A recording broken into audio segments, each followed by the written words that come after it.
So let's look at this problem involving weather.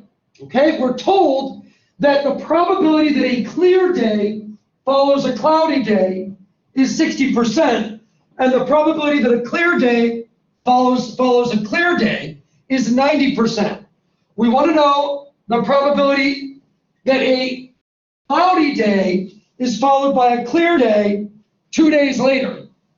And we also want to know what the steady state vector is after a long time. So this can be confusing if we try to just write down the answer. So rather than doing that, we're going to think about what probabilities mean about what would happen the next day. Okay? So,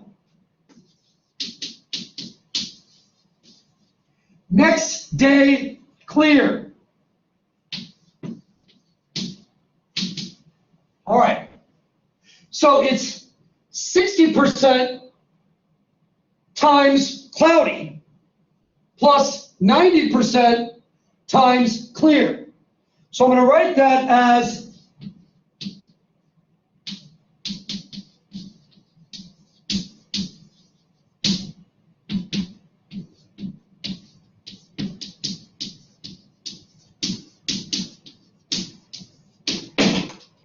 this is a very useful process when we're trying to figure out how the linear algebra works.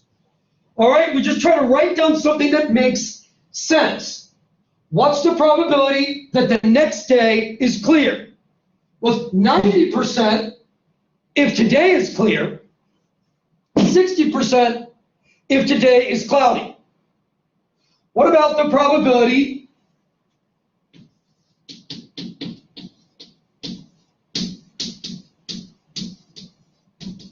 that the next day is cloudy? Well, assuming that the only two possibilities are cloudy and clear,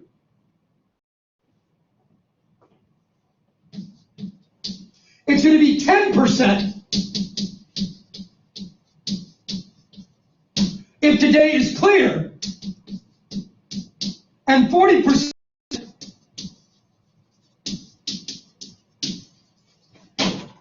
if today is cloudy.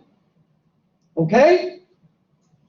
So this is a set of equations that we understand the meaning of when we write them down and be firm on why they're written in the way that they are. Okay? You imagine if today is clear, then this is 1 and this is 0. If today is cloudy, then this is 0 and this is 1. All right? So now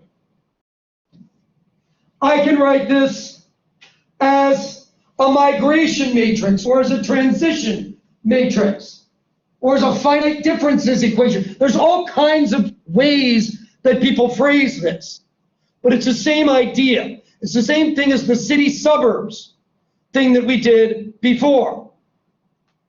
So we're going to do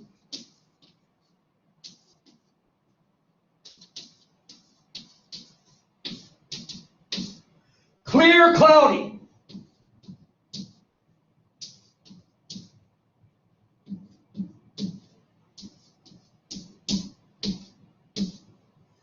All right?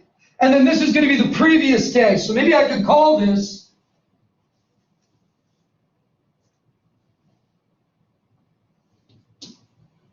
x n plus 1, the next day, and this is going to be clear.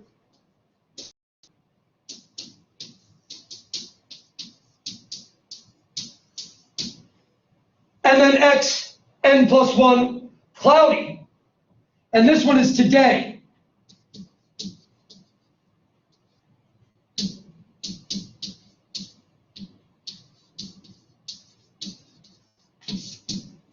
So this matrix is a transition matrix.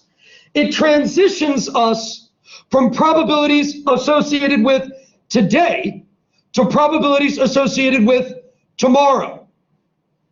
All right? So if I start off with a cloudy day, then I'm at 0, 1. And then I'm going to act with this matrix once, and it's going to give me a column of probabilities, clear, cloudy, for the next day. I act with it again, and it will give me a column of probabilities, clear, cloudy, after 2 days. Okay? If I call this matrix M, then the transition could be written as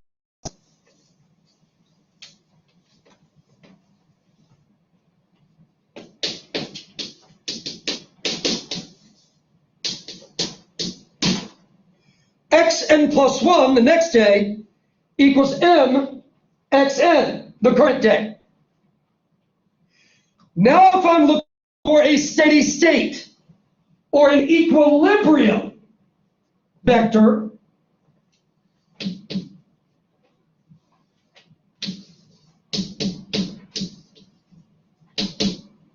when I act with the transition matrix on this equilibrium vector, it has to leave the equilibrium vector invariant.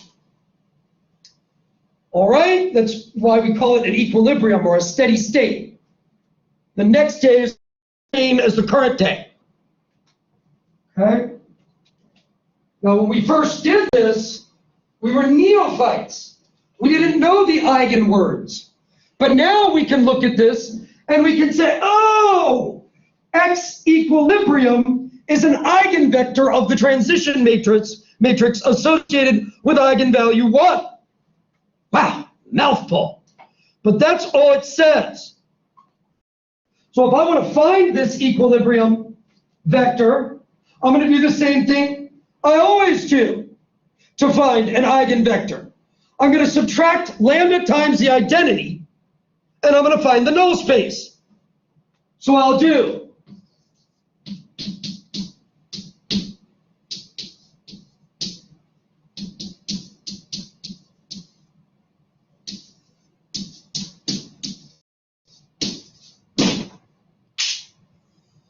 all right? One other thing that I want to point out, when we talked about this a long time ago, we said that this matrix was column stochastic. And that meant that its columns summed to 1. And that, of course, is because those columns represent probabilities, accounted for all the possible weather patterns. Clear or cloudy, wouldn't one wish? All right? So if you ever have a column stochastic matrix, you can be sure that that matrix has eigenvalue 1. Let's prove that real quick, just because it's neat that it comes out so easy. Remember, the eigenvalues of the transpose of a matrix are the same as the eigenvalues of the matrix. You can see that immediately from the characteristic equation. To find the eigenvalues, you set the determinant of m minus lambda times the identity equal to 0. But determinants treat rows and columns in the same way. So that means that the determinant of m minus lambda times the identity is the same as the determinant of m transpose minus lambda times the identity. So that immediately implies that m and m transpose have the same eigenvalues. Not the same eigenvectors, but the same eigenvalues for certain. So let's look at m transpose.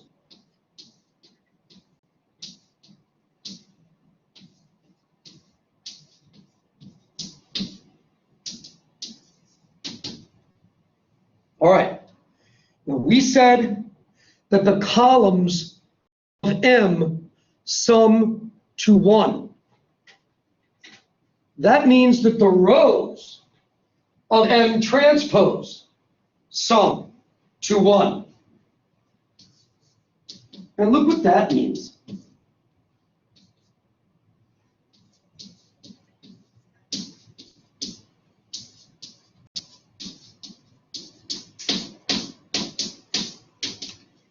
Sum of the rows.